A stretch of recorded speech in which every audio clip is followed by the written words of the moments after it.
Hello, everybody. Welcome. This is your one-stop or shop for some clarification or some help for that in-class assignment, ChemQuest 7 Average Atomic Mass. All right. This first video, we will focus on critical thinking questions 1 through 4. That would be that first page.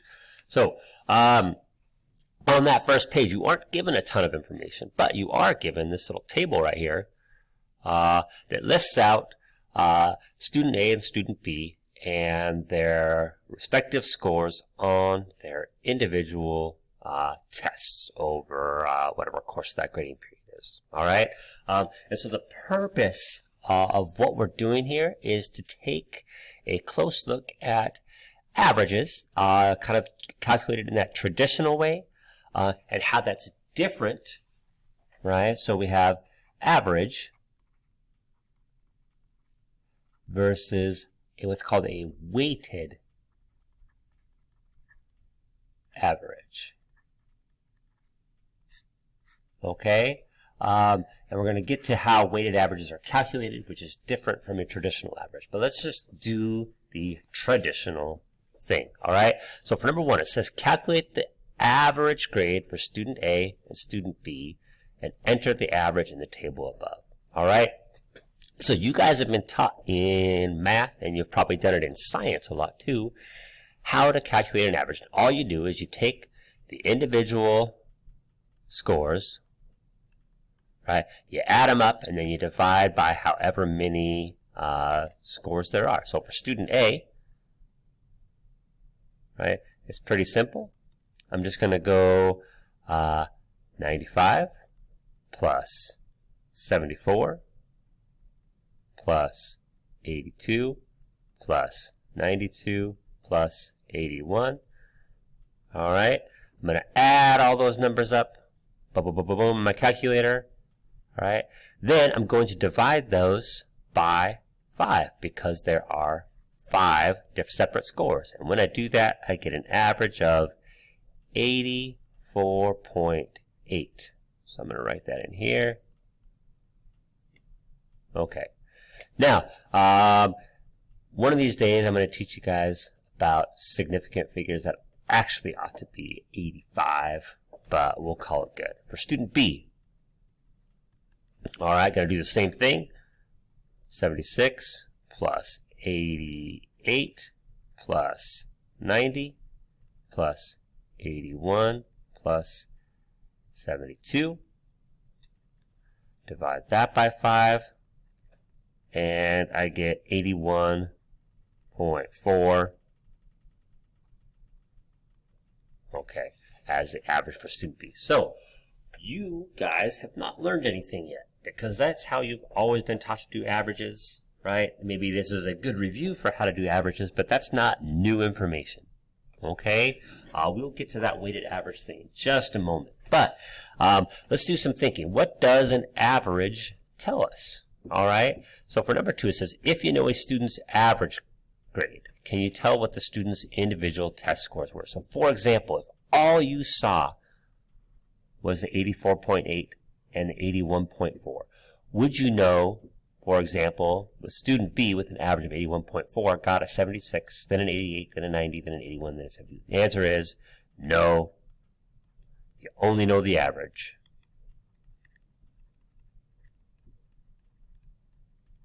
Okay, now that 81.4 could have come with a mix of 100s and 60s, right? Or all kinds of different ways to get to that 81.4 average. So all we know is just the average. We don't know those individual scores, right?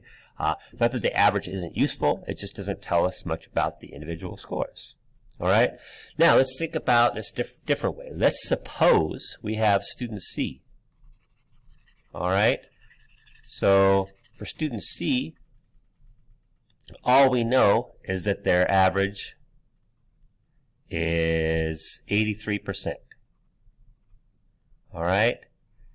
And we also know that that 83% emerges,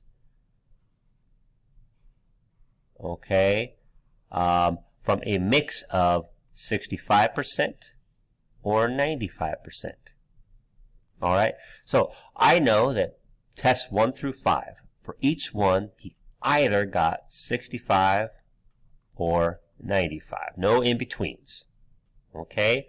Now, if we know that that average is 83, right, what can we assume about the scores of 65 and 95 in terms of which one is more common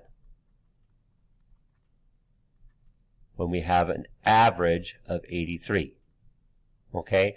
Now, all we have to do in this case is think about, okay, well, if the average is 83 closer to 65, or is it closer to 95?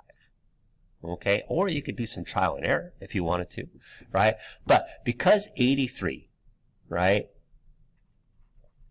that number right there is closer to 95 than 65, we would say that the 95% is more common. All right, that's just kind of basic thinking. All right. So let's move ahead. Now what we're going to do is we're going to apply what's called a weighted average. Okay, and the way a weighted average works is we're going to apply different impact for each score. So what if the teacher decided that test 5 would count for 40%, right? So I'm going to write the little 40% there of their grade. And that test 4 would count for 30%. All right, so 70% of their average is going to come from just those lap 2 scores. All right, and then we're 10%, 10%, and 10%. Okay, so we have to calculate this average in a much different way. Okay, and the first thing we're going to do is we have to convert percent weighting to decimal form.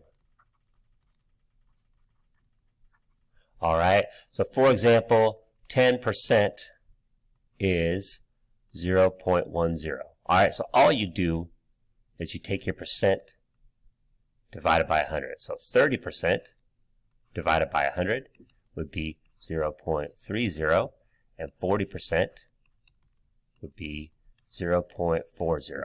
All right, so this is step 1, and really important, right? We always have to convert the percent weighting to its decimal form. So in this case, we have 10%, 10%, 10%. So we're going to use 0.10 for each of those values, 30%, 0.30, 40%, 0.40.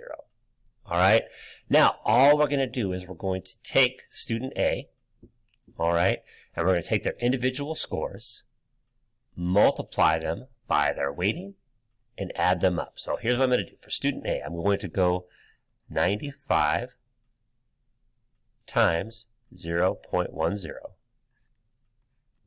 plus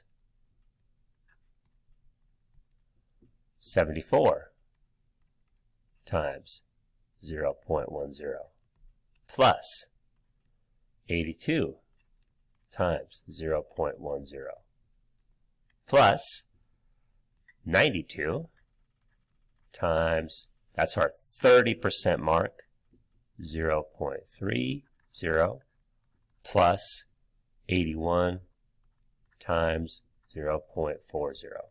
All right, now what I'm going to get is, just like all averages, my number is going to come in between all of those numbers. Averages always have to come somewhere in between your high value and your low value.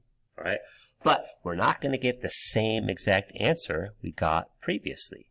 All right, so previously we got 84.8 and 81.4 from the traditional average, right? Now, our new average, when we calculate this, if I add those up, I'm going to get 85.1, right, for my new average, which is pretty close to 84.8. So doing a weighted average didn't make much of a difference for student A.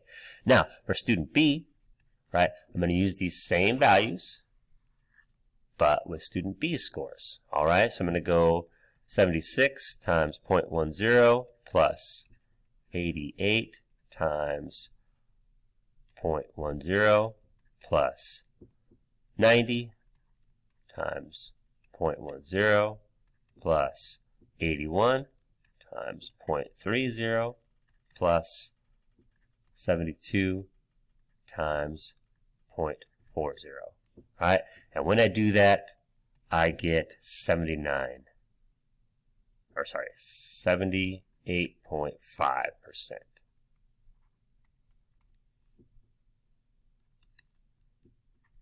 Okay, now what we see is because these last two scores counted more than the previous three scores, right? 70% of the grade came from those two scores, only 30% came from those three.